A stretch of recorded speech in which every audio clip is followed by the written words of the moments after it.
I wouldn't take not trying as an answer. If it's a no, then nothing will happen. But if it's a yes, and even if it fails, you're still going to meet that one person or go to that one place that maybe struck up the next opportunity that you just don't know what it leads to. But I think that is where the greatest lessons are for me.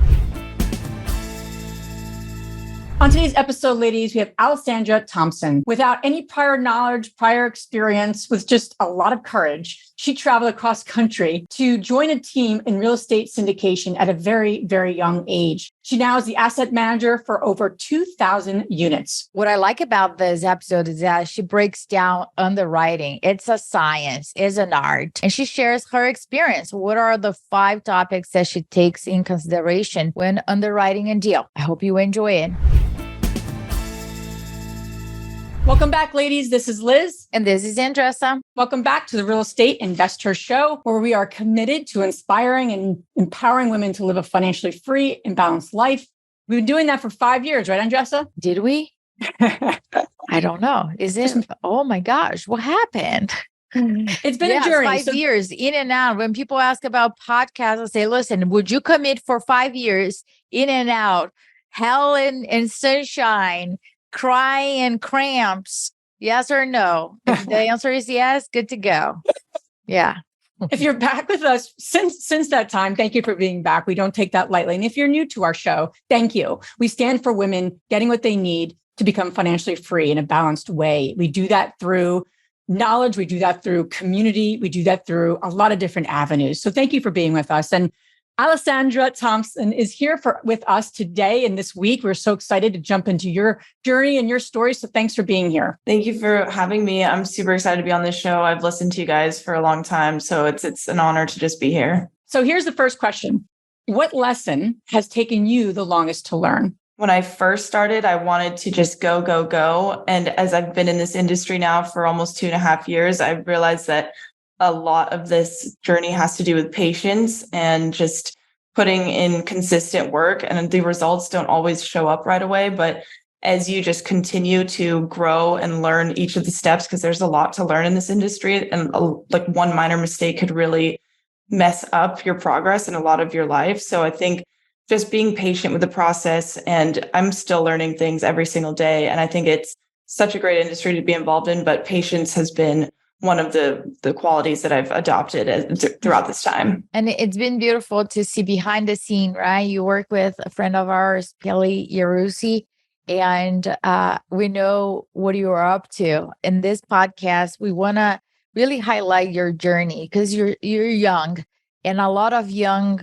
entrepreneurs like you are questioning their potential, or they're saying, oh, when I have 10 years of experience, then I can manage assets like you're doing it right now. So I want to really, before you move across the country, all of that, paint the picture, because I don't think I know a lot of women on their 20s that really are playing the arena as you are. So I'm sure all the ladies that are on their 20s are going to be looking at you. So before that, did you do door-to-door sales? Did I read that right? I did door-to-door sales, and I honestly credit a lot of my journey to that because it was the most difficult thing to do in the Florida summer. And it was just rejection after rejection after rejection. That one thing of patience and consistency and just good self-talk and knowing that you're capable of doing these things. Once you achieve that, it's so rewarding that it just becomes like a quality that if you can do this, then you can do anything in your life. Because I still credit that was one of the hardest things I've done. It's not easy, but I had the best experience. What did you sell, Alessandra? I sold solar panels. So we went door to door and just told them about the types of tax credits that you can get on each of them. And it took a long time. Sometimes you'd have to go sit with these people multiple times throughout the months, but it was a pretty nice reward afterwards. And I just figured because of that, I just kind of got almost addicted to keep going and what else can I achieve? And I turned to real estate because it was a pretty lucrative position at the time.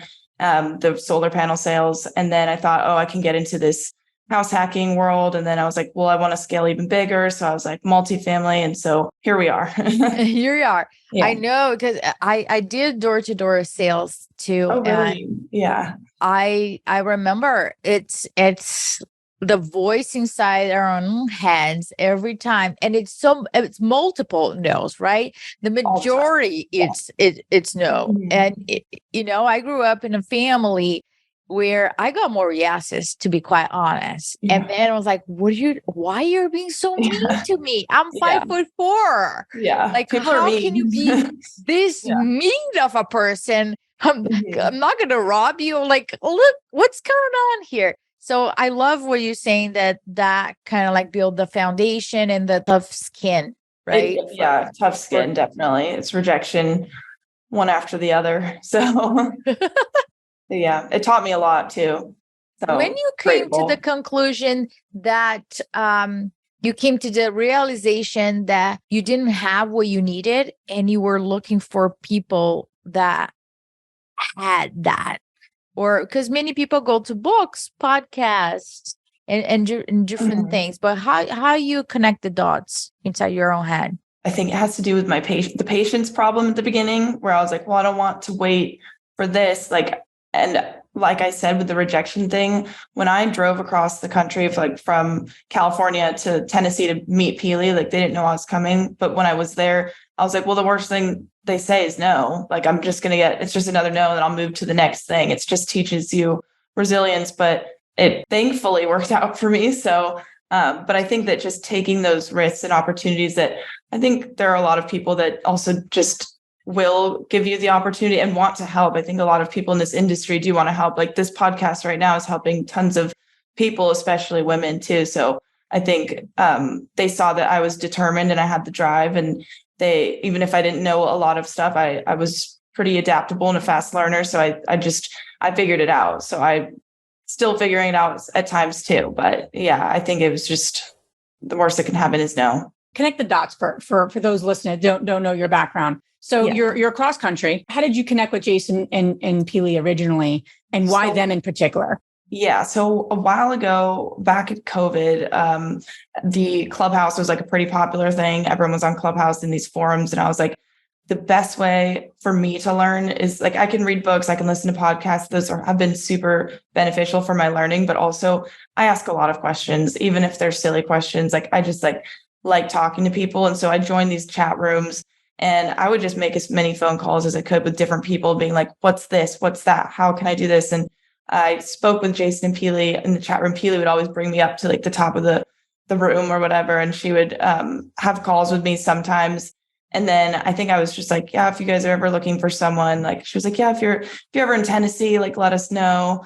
I was like, yeah, will do. And I was just like, okay, well, I moved like 2 days later. I got this apartment that I lived in for like 2 days until I found a different place. But I just showed up and I was like, okay, you told me to reach out to you when I was in Tennessee. So I'm here. And I was able to start working with them at least part-time. And then I was working my other job still remote. So I was just doing everything like remote job and then this job, and then also learning everything I could about this business on the side. And eventually I quit my other job and started full-time with them. And like I said, I've learned so much, and I'm so grateful for the opportunity. I want to share something that you wrote on your form.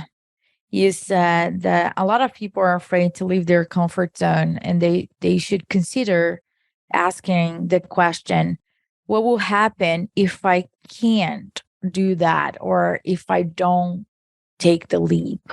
What Yeah. was at stake for you? Well, I think is what will happen if I don't do this is that I'm more just like, it's harder for me to sit in like more of like the rat race feel and not feel like I could live up to my fullest potential, whether that be in my career or at traveling or being able to have the time to spend with your family. So I was looking for a way to kind of what would be the vehicle to get me to that place, which is like time, geographical, and financial freedom. And so luckily, real estate is one of those things. I'm still not even there yet or close to there, but I know that I will get there. And the things I know now have just been massive to my growth. And I think that what will happen if I don't get that is that I'm just afraid that I'm not going to be able to reach my goals, or I'm going to wake up unhappy and be like, why didn't I put more effort into this when I know that I have the potential to do it?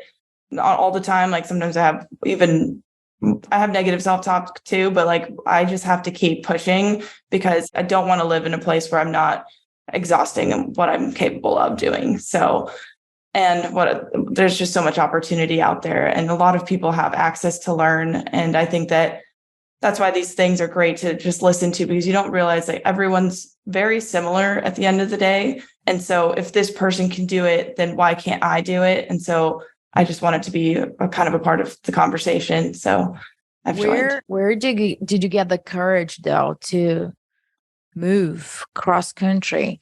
Because I'm gonna be honest with you, okay? So let's have nobody's listening. Yeah. Right? Because I have people that I know, like, like I cannot go from New Jersey to PA. Yeah. What are you talking about? It's just a bridge. I know a lot of people like that too. To that. And for me, I get a little bit annoyed with that. And like, I move countries. Like, what the hell? You have no idea what it is I'm leaving my family behind. They're 1 hour. They're okay. Yeah, they're going to be okay. From you. Yeah. Come on. Like, what is happening here? But for you, though, what helped you with that courage? Because I know what it was for me was my family having like, okay, we're your safety net. If you ever fall, we're here. For you, what helped you to make that leap? Because a lot of women that are listening right now are at that point, and they're going to either go for it or they're considering and they're not sure. So for you, what was that moment where you said, I'm going? I think that fear is the thing that drives us from not doing the things that we want to do. So I think it's the way that we see ourselves and what we're able to do. And I think that I honestly just felt like during that time, there was nothing left to lose. And I wanted to just give myself a shot and an opportunity to just see what would happen if I did. And so I just took that leap. And I lost my father like a couple of years ago. And that was pretty hard to see him go through an experience of working until the day he died. And he was like 71 years old. And like, that's just something that I don't want to happen to me. And he didn't get to spend a lot of time with his family. And so for me, I just needed to find this way of like, how can I not be in that position later on? And so it's not that I wouldn't take no for an answer, but I wouldn't take not trying as an answer. So I think a lot of people don't understand that if it's a no, then nothing will happen. But if it's a yes, and even if it fails, you're still going to meet that one person or go to that one place that maybe struck up the next opportunity that you just don't know what it leads to. So I think that a lot of people are probably just afraid to do it because they're uncertain about what the outcome is going to be. But I think that is where the greatest lessons are, in my opinion. Yeah, I love that. And I think it's for all of us, right? In striking up that next conversation, that next opportunity, it helps us grow. It helps. And you're right. I go back to what's the worst case scenario. Mm-hmm. And that's something that drives me a lot. Like, what is the worst case scenario here, really? And then you get honest with yourself, and what was P. Lee's, just really quick, I really want to dive into asset management. It's one of the most important things that most investors miss with large multis. But what was P. Lee's face when you showed up, and like, what was her face? What was her reaction? It's like the sweetest face. So she had like the biggest smile and like let me in. I brought her like this little orchid plant, and she was there you go. She's such like a Hawaii flower girl. So she was like, oh my God, like she was excited, and they've been great to me. And like even today, still, she has like the most happy, gracious face. And I think she just loves helping other people. And so to give me that opportunity to see me grow as well in front of them, like, has been pretty special, I think, for all of us. So. And that's who she is, right? Pili is just this full of like light. And I think that's so important. What I wanted to emphasize is that not everybody, it will be a good fit for you, not because they're on stage, they're on podcast, they have a great social media presence, right? Get to know them as people and see it is like, do we share values? Do I want to have their lifestyle? I think many times people get consumed about the image and then they like, yeah, be my mentor, or that would be my dream. No, wait a minute, take a step back. And I think that you looking at them as a holistic approach, right? They're there, and then you're willing to do the work. That's when the matching, the beautiful thing happens. It's been great. And she is exactly how she is on social media, that she is in person, just like a happy, wonderful woman. So she's I love you, Pillies. Yes, big shout out. I'll let her know.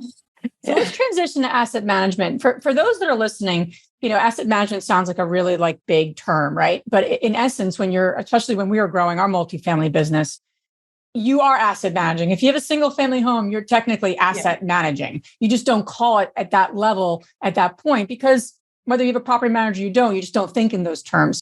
When you start scaling and you have a larger units at stake, what have you, there's a role. Is it more of like a defined role? It's more of an identified role of an asset manager. And that's usually on the ownership side, where the property manager, right, could be in your in-house, or it could be outsourced, but it's that other company that you're in essence managing. But ultimately, who's responsible? So I'd love to dive into, because so many people are enamored by the deal and the property. And really, especially in large multi, right? You're going to be making your money by managing that asset according to the business plan, period. So I'd love to learn about, what you've seen now as at the helm of a lot of the units, and I know various apartment complexes you guys have. What are some do's? What are some don'ts? Let's start with the do's. What have you learned in your experience that are just like the 3 top musts as an asset manager? I think in multi. I'll always say this: is the property manager is your best friend.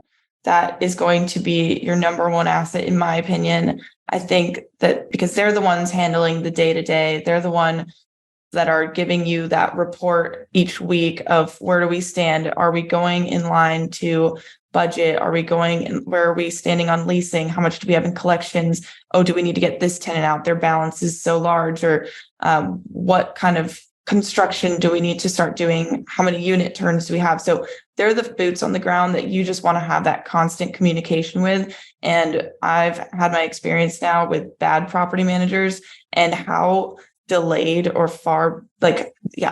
progress of the property gets. It could be damaging to not just you, but also the investors that you have. So usually you just want to just make sure you have a good team in place that you're just always having communication with. And then my second thing would be just organization. Be organized. And that seems like such an easy statement, but it's not. It's just in terms of what kind of like finishes for unit turns, like have a little packet that you have, like this is all that we use on this one, like for every single property, this is it. For budget, you have your vendors in place, so you know exactly what things are going to cost. And I think budget, timeline, and property management, I think just keeping that very organized is the number one key, in my opinion, because things, especially when you're doing multiple assets, there's a lot to keep track of. So if you're not organized, then something's going to slip over here. And I think that's probably that's probably the first most important thing, but property management, organization, and communication with everyone in the team, so that whether those are other general partners and your investors, just making sure that there's open communication, whether it's good or bad. I wanted to just like take a quick step back, because I know how you underwrite the deals and things like that. Because I think that asset management starts before you even acquire the property, right? Because you are thinking, if you underwrite the deal thinking like an asset manager, you're gonna be thinking ahead of the time. Exactly. I can't stress that enough, especially when you're underwriting the deal. If you already know the process in place, you'll know where the numbers are going to be realistically. And it's just, you have a better understanding of how the property is going to be ran. So you're not either inflating your numbers, or also, I guess the expectations are just more realistic with that. In terms of underwriting, though, it's an art and a science, right? Because not everything applies, and you different underwriters have different ways of looking at an asset. What have you learned from underwriting? Because I know, right, from conversations that I had with Philly, the amount of underwriting, especially in a couple of years, and what we have seen it, we're underwriting more, but getting to very less deals on the table, right? So in terms of underwriting, what are like the top 3 lessons that you have learned that are like, oh, this is non-negotiable. If this doesn't pass through, I don't do it, for people that are looking to underwrite larger apartment complexes now? Yeah, I think for everyone, if you're going to underwrite a deal or if you're going to put an offer in on a deal, you need to have these 4 things just completely in line. You need to have the bank. So you need to have your debt terms. Where is that? What are the rates that you're getting? What's the IO? Like, you just need to have your lender in communication of where you see the property is going to be. You see a lot of people just not understanding where the current interest rates are. And so it really shifts the deal. So have that in place before you put an offer in. 2, you want to get an insurance quote. And whether that's just a proposal, you'll be able to kind of understand get them from like 3 different or 2 different. I guess if you have a mortgage or insurance broker, then he'll be able to get you multiple quotes and see where your property can be. But that'll also change the numbers pretty drastically and also reveal a lot of the things about the property just to begin with, because you don't know what's hiding underneath the building. So you'll kind of get, oh, if this is in a flood zone, like, oh, this is actually going to bring up your insurance by $200 per unit. So get insurance quotes, because that'll also help with just revealing other things, but also see where it's going to be per unit. So that's debt, insurance. And then the third one, your property management team. This is super helpful, not only for what I said earlier, but also you get to get the general idea of how they run their properties. So if they have a similar one, they'll be able to give you those year 1 operating expenses as assumptions, because this is how much we spend on contract services. This is how much we do general and admin. So you can just plug their numbers in if they have like a pretty similar property. So have that in place. And then taxes. So you want to see the taxes. What are the current taxes? When is it going to be increasing? Is it 2 years, 5 years, next year? That could crush the deal like by a ton. So those 4 things. And then I'll add in a 5th one. So really look at the comparables that are close to your property.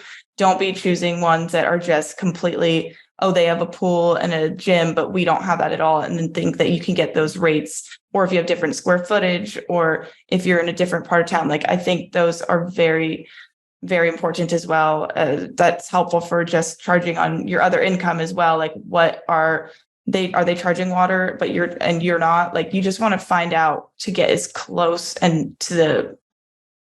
you can to be realistic on your underwriting. Yeah, it's so important, right? And I want to reiterate something you said too.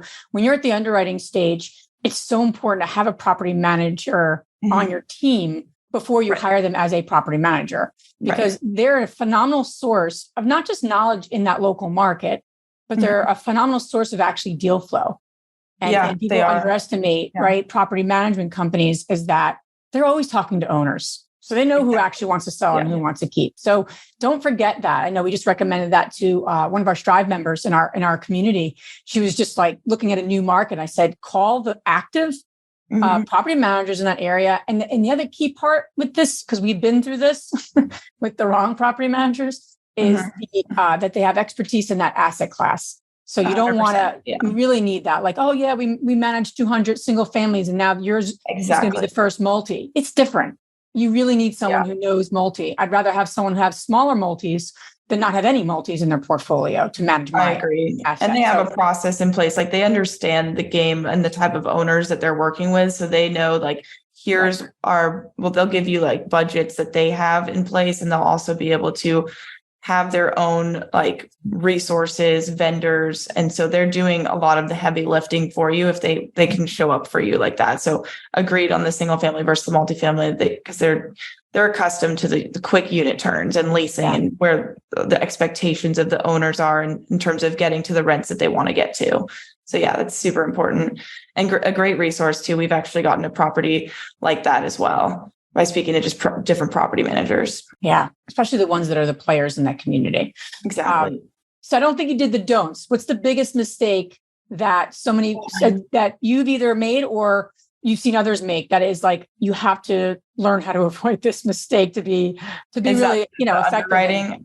I just feel like it's the opposite of what I said. So like a lot of people will just think that the rates are different or they're going to get a better interest rate and like a full period of interest only. And that doesn't make sense. I think that not getting a debt quote is detrimental, just especially with the environment that we're in right now. I think that's why there's the deals out here, like you can make them work. It's the debt that's not allowing them to work. So if people are just underestimating where that's supposed to be, then they're going to be in for a rude awakening when your payments come through and they're not going to be able to cover it. So that I think would be the biggest one. And then the property management, I think that would be key. I've been through a bad property manager and it puts a delay in your business plan for everybody involved.